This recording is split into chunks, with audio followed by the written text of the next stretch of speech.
नाज महगी का जमाना हमारा जाजी के हनो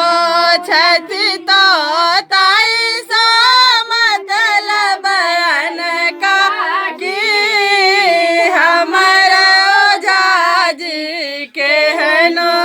छति तो ताई सा मतलब बयान का कि हुनका कुल में माए उड़ारी गेल हुनका कुल में माए उड़ारी गेल ताई सा मतलब का कि ताई सा मतलब अनका कि हमारा जाज के हनो छठी तो ताई सा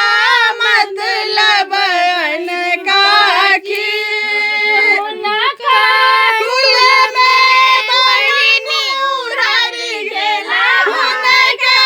कुल में कुमक उड़ारी गेला ताई सा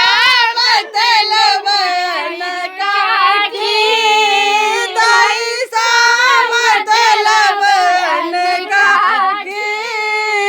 हमारा जाज के हनो छठी तो ताई मतलब अनका कि उड़ारी गेला ईसा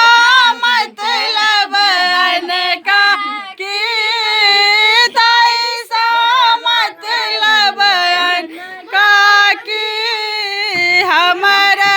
जाज के हनो छत तो